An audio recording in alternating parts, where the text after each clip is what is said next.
Students, next हम unit functions का start करने जा रहे हैं। तो इसमें मैं सबसे पहले आपको बताऊंगी कि फ़ंक्शन क्या होता है। अगर आपको अच्छे से क्लियर हो गया कि फ़ंक्शन की डेफिनेशन क्या है, then you can do this chapter very well. So now start function as a special kind of relation. As you can see this is the definition. सबसे पहले हम रिलेशन की बात करते हैं। ठीक है, रिलेशन क्या होता है? रिलेशन एक F from A to B होता है, जिसमें क्या होता है कि that is the subset of A cross B. अगर हम ए क्रॉस बी को एक्सपैंड करेंगे तो हम उसे क्या लिख सकते हैं? हम ए क्रॉस बी को लिख सकते हैं set of A comma B. Means A comma B type के जो एलिमेंट्स होते हैं वो ए क्रॉस बी में होते हैं, तो हम उसको वो लिख सकते हैं। ठीक है,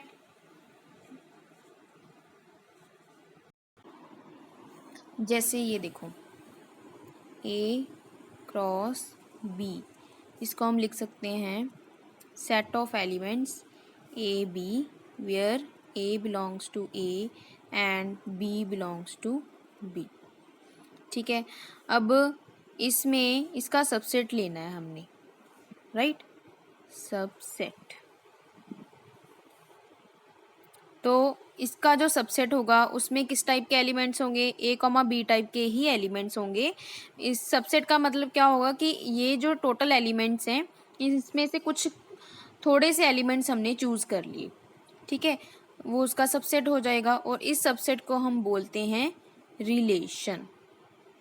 ठीक है, इसको हम ये ऐसे भी लिख सकते हैं। मीन्स बोलने का तरीका क्या है? Relation F from A to B. ठीक है, वो फंक्शन कब बनेगा? ठीक है, ये हमने देखना है। तो सबसे पहले रिलेशन आपको क्लियर हो गया कि ये ए क्रॉस बी का सबसेट होता है। ओके,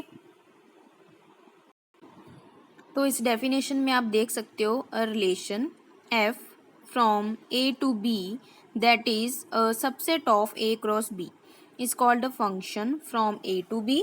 इसको फंक्शन कब बोलते हैं? अगर हम इस पर टू कंडीशंस अप्लाई कर दें। First condition, for each A belongs to capital A there exist small B belongs to capital B such that A comma B belongs to F. जो मैंने आपको अभी सबसेट की बात की है उस सबसेट को हम एफ बोलते हैं। ठीक है, तो इसमें पहली कंडीशन ये लगाई है कि जो capital A means F from A to B है, जहाँ से हम स्टार्ट कर रहे हैं वो कैपिटल ए सेट है। जहाँ से हम स्टार्ट करेंगे उस सेट का हर एक element, for every element, for each element A belongs to A there should exist B. Means उस एलिमेंट के कॉरस्पॉन्डिंग एक बी एग्जिस्ट करेगा कैपिटल बी सेट में such that A comma B belongs to F. ये तो पहली condition होगी। दूसरी कंडीशन ये है कि अगर उस एलिमेंट को दो दो एलिमेंट्स ज्वाइन कर रहे हैं, जैसे ए कॉमा बी, ए के साथ बी भी आ गया एंड ए कॉमा सी, ए के साथ सी भी आ गया, तो क्या होगा? वो दोनों एलिमेंट्स सेम हो जाएंगे, b इज इक्वल टू सी हो जाएगा। इसका मतलब ये है कि एक एलिमेंट के साथ सिर्फ एक ही एलिमेंट ज्वाइन कर सकता है, राइट? तो इसमें क्या होगा कि जो कैपिटल ए है उसके हर एक एलिमेंट के कॉरेस्पॉन्डिंग आपको क्या मिलेगा? एक यूनिक एलिमेंट मिलेगा कैपिटल बी सेट में such that A comma B belongs to F. ठीक है, थर्स उसके बाद इसने वर्डिंग में डेफिनेशन को बताया है। There's a non void subset of F of A cross B. Non void का मतलब नॉन एम्प्टी सेट ले रहे हैं हम, सबसेट ले रहे हैं ए क्रॉस बी का, that is a relation. It is a function from A to B if each element of A. देखो इसको ध्यान देना जरूरी है, each element of A, you can see each element, ये ध्यान में रखना जरूरी है।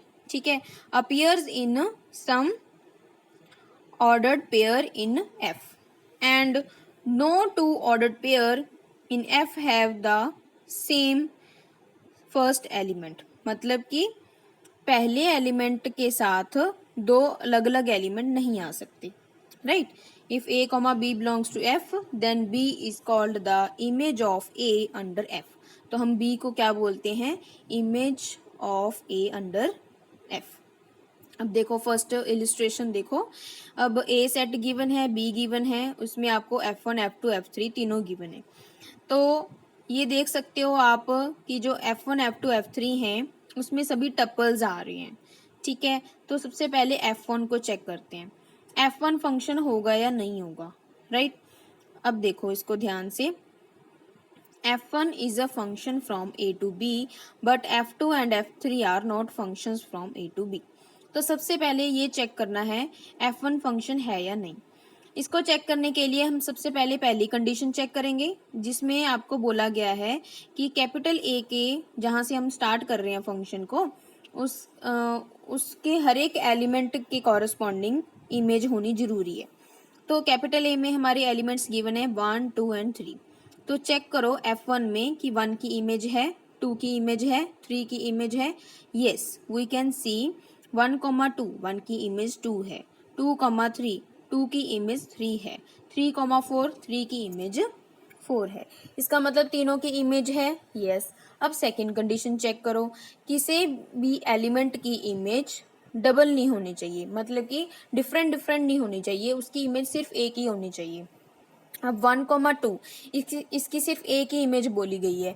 1, एनीथिंग और कोई भी इसमें टपल नहीं है. ठीक है. 2, 3 भी एक ही है, 3, 4 भी एक ही है. इसका मतलब इसने दोनों कंडीशन सेटिस्फाई कर दी. That shows f1 is a function from a to b. अब f2 को चेक करते हैं. अब f2 में देखो सबसे पहले 1 की इमेज है. यस, 1, 2 है. 2 की इमेज है. यस, 2, 3 है. 3 की इमेज है. यस, 3, 4 है. बट सेकेंड कंडीशन में क्या है, इसमें 1, 2 है और 1, 3 है. 1 की इमेज 2 भी आ रही है और 3 भी आ रही है. तो 1 की इमेज जो है वो 2 नहीं हो सकती. ठीक है. 1 की इमेज सिर्फ एक ही होनी चाहिए थी, बट इसमें 2 आ रही हैं. ठीक है. तो 1 की इमेज 2 नहीं हो सकती. तो इसका मतलब f2 is not a function. अब f3 में चेक करते हैं. f3 में आपके पास क्या है? f3 में 1 की इमेज है, 2 की इमेज है, बट 3 की इमेज तो है ही नहीं. 3, समथिंग तो कुछ लिखा ही नहीं हुआ. तो इसका मतलब इसने तो पहली कंडीशन ही सेटिस्फाई नहीं की. This implies f3 is not a function. तो आपको जैसे इसमें बुक में लिखा हुआ है वैसे ही आपको लिखना है वहाँ पर. जैसे यहाँ पर लिखा हुआ है f2 is not a function from a to b because 1 belongs to a has 2 images, 2 and 3 in b. ठीक है. इस तरह आपको प्रॉपर रीजन बताना है वहाँ पर. ओके. नेक्स्ट है आपका, if a function f is expressed as a set of ordered pairs, the domain of f is the set of all first components of members of f. तो domain की बात की जा रही है कि आपकी डोमेन क्या होगी. आपकी डोमेन होगी जो आपके टपल्स लिखे हुए हैं उसमें जो फर्स्ट एलिमेंट ले रहे हो वो आपकी डोमेन होगी. You can C a, b में फर्स्ट एलिमेंट a है, तो आप सभी फर्स्ट एलिमेंट्स को कलेक्ट कर लो, उसका जो सेट बनेगा उसको डोमेन बोलते हैं. और सेकंड वाले एलिमेंट्स को कलेक्ट कर लो तो वो आपकी रेंज होगी. ठीक है. अब नेक्स्ट इलस्ट्रेशन देखते हैं. f1 सबसे पहले ऊपर आपको जो x y गिवन है उसमें आपको गिवन है कि आपके जो x और y है वो 1 2 3 4 यही हो सकते हैं, मतलब इससे ज़्यादा नहीं हो सकती. ठीक है ना. 4 से वैल्यू ना x की ज़्यादा हो सकती है ना y की ज़्यादा हो सकती है. तो सबसे पहले हम f1 चेक करते हैं. f1 में आपके पास है x, y is equal to x plus 1. तो हम क्या करेंगे, x की वैल्यू पुट करेंगे और y को इस रिलेशन से फाइंड आउट कर लेंगे और इन सभी टपल्स को निकाल लेंगे. सो यू कैन सी जब हम x को 1 पुट करते हैं तो क्या आएगा, y की वैल्यू क्या आ गई, 1 + 1 2. तो यहाँ पर हमारे पास क्या आ गया, 1, 2 आ गया. ठीक है. उसके बाद आप x को 2 पुट करो तो y कितना आ गया, 3 आ गया. सो 2, 3 आ गया यहाँ पर. You can see here. उसके बाद आप 3 पुट करोगे तो 4 आ जाएगा. तो ये हमारे पास 3, 4 आ गया. ओके. सो f1 आ गया आपके पास. अब चेक करो f1 फंक्शन है या नहीं है. पहली कंडीशन के अकॉर्डिंग क्या होना चाहिए, हमारे पास सभी एलिमेंट्स की इमेज होनी चाहिए। ठीक है, अब x जो हम पुट कर रहे थे 1 2 3 4 ये सब पुट कर रहे थे, तो ये आपका ए सेट था। ठीक है, उसमें चेक करो, अब देखो 1 की इमेज है, यस, 2 की इमेज है, यस, 3 की इमेज है, यस, तो यहाँ तक 3 की इमेज आ रही है, बट 4 की इमेज तो आ ही नहीं रही। हमने 4 क्यों नहीं पुट किया, क्योंकि अगर हम 4 पुट कर देते तो y की वैल्यू यहाँ से क्या आ जाती, 5 आ जाती, बट 5 तो हमारा उस सेट में है ही नहीं, 5 तो है नहीं ना इसमें। ये देखो यहाँ तो 4 तक ही है, 5 तो है ही नहीं ना इसमें, तो हम y की वैल्यू सिर्फ 4 तक ही रख सकते थे, y की वैल्यू 5 हम नहीं दे सकते, इसलिए हमने यहाँ पर 4 को पुट नहीं किया। सो इसका मतलब क्या हुआ, अब यहाँ पर 4 की इमेज नहीं है, इसका मतलब ये f1 फंक्शन नहीं है, क्योंकि इसने पहली कंडीशन सेटिस्फाई नहीं की। इसी तरह ही आप f2 को देख सकते हो। ठीक है, f3 आप निकाल सकते हो, f4 निकाल सकते हो। ठीक है, आप फिर इनको चेक कर सकते हो कि ये फंक्शन है या नहीं। आपको बस 2 ही कंडीशंस चेक करनी होंगी। पहली कंडीशन ये चेक करनी होगी कि सभी एलिमेंट्स की इमेज है या नहीं, उसके बाद आपको ये चेक करना होगा कि किसी एलिमेंट की इमेज डबल तो नहीं आ रही। अब देखो, जैसे मैं f2 की बात करती हूँ, ठीक है, f2 में क्या है, x + y > 4 है, तो आपने वो सब्स्टिट्यूशन करनी है जिससे क्या हो, x + y > 4 हो जाए। तो आप सोचो x की वैल्यू और y की वैल्यू मैं क्या पुट करूं। सिंपल सा ही फंडा है कि x को 1 पुट कर लो, y को 4 पुट कर लो। ठीक है, तो 1 + 4 5 हो जाएगा, और क्या पुट कर सकते हैं, है ना, 4, 1 भी हो सकता है, क्योंकि 4 + 1 भी हो सकता है, x को 4 ले लो, y को 1 ले लो। इसी तरह ही जहाँ 2, 3 हो सकता है, 3, 2 हो सकता है, ये सभी पॉसिबिलिटीज तो आप निकाल ही सकते हो। तो यहाँ से आपके पास ये सभी टपल्स आ गए। अब इसको ध्यान से देखो, f2 में 1 की इमेज है, यस, 2 की है, 3 की है, 4 की भी है, सबकी इमेज है। इसका मतलब अब हमें चेक करना है किसी की डबल तो नहीं आ रही। ये देखो डबल आ रही है ना, 2, 3 आ रहा है और 2, 4 आ रहा है, यू कैन सी, तो डबल इमेज आ रही है, इसका मतलब f2 is not a function. ठीक है, अब सिमिलरली आप f3 में देख सकते हो, 1 की इमेज आ रही है, नो, 1 की इमेज ही नहीं आ रही, तो f3 तो फंक्शन ही नहीं है। f4 में चेक कर सकते हो, सभी की इमेज आ रही है, यस, सबकी आ रही है, किसी की डबल तो नहीं हो रही, नहीं हो रही, इसका मतलब f4 is a function. So very simple, you can सी। उसके बाद हम देखते हैं इलस्ट्रेशन थर्ड। इलस्ट्रेशन थर्ड में आपके पास है, let f be a relation on the set n of natural numbers defined by f is equal to n, 3n. Is f a function from n to n? आपको check करना है कि f function है या नहीं। तो अब हमने क्या देखना है कि हर एक एलिमेंट के कॉरेस्पॉन्डिंग मीन्स जो फर्स्ट टपल में आता है ना आपका n, उसमें चेक करना है आपको कि उसकी इमेज यूनिक आ रही है या नहीं आ रही। मैंने आपको बोला था ना कि इमेज डबल नहीं आनी चाहिए, डिफरेंट नहीं आनी चाहिए, अलग अलग नहीं आनी चाहिए। ठीक है, सबके कॉरेस्पॉन्डिंग इमेज आनी भी चाहिए, और आनी भी क्या चाहिए, यूनिक आनी चाहिए। मतलब कि एक एलिमेंट की इमेज दो नहीं हो सकती, उसकी इमेज सिर्फ एक ही हो सकती है।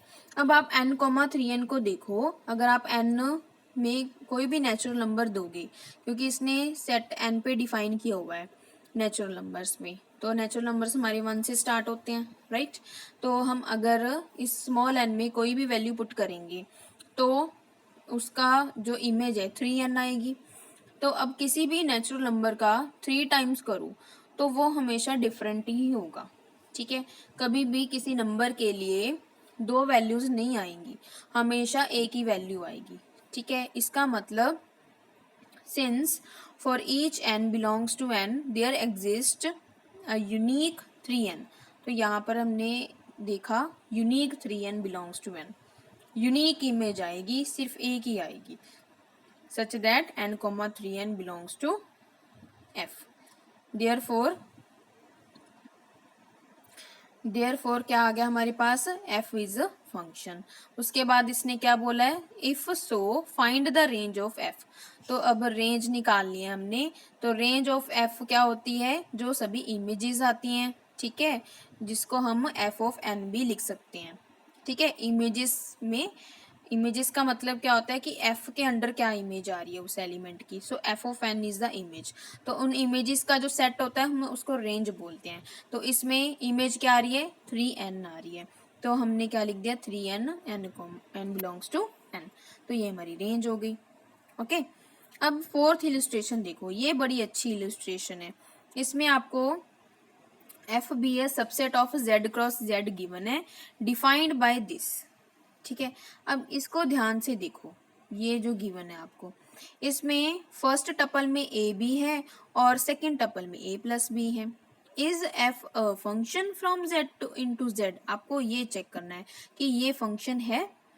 ठीक है, तो इसमें आप क्या देखोगे कि किसी एलिमेंट की इमेज डबल तो नहीं आ रही। ठीक है, देखो सबकी इमेज आएगी तो सही, क्योंकि हम A comma B belongs to Z है वो पुट कर देंगे तो इमेज तो आएगी आएगी। ठीक है, बट हमने ये देखना है कि जो इमेज आ रही है वो क्या है, डिफरेंट आ रही है जो नहीं आ रही, राइट। तो इसमें आप कोई भी एग्जांपल ले सकते हो, जैसे इसने 1 इंटू 6 लिया है, ए को 1 ले लिया, बी को 6 ले लिया। अब आप खुद सोचो, कोई भी कंपोजिट नंबर ले सकते हो, यहाँ पर आप कोई भी कंपोजिट नंबर, जैसे यहाँ पर 6 ले लिया, आप 9 ले सकते हो, 12 ले सकते हो, कोई भी नंबर ले सकते हो।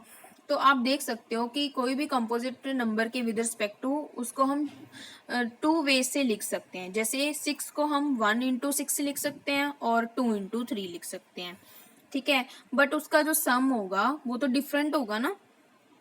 एज यू कैन सी, यहाँ पर 1 + 6 7 हो गया, यहाँ पर 2 + 3 5 हो गया। तो मल्टीप्लाई करके तो नंबर सेम ही आएगा, बट एडिशन करके तो डिफरेंट हो गया ना। तो सिमिलरली आप यहाँ पर 9 के लिए चेक कर सकते हो।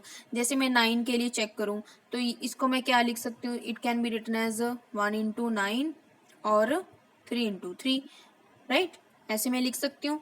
तो 1 इंटू 9 के कॉरस्पॉन्डिंग 1 + 9 हो जाएगा 10, तो टपल क्या बन जाएगा 9, 10, और 3 + 3 के अकॉर्डिंग 6 हो जाएगा, तो टपल क्या बन जाएगा 9, 6। तो 9 की इमेजेस क्या आ जाएंगी, 2 इमेजेस आ जाएंगी। सो अगर किसी एलिमेंट की डबल इमेजेस आ रही हैं तो वो फंक्शन नहीं होता। ओके।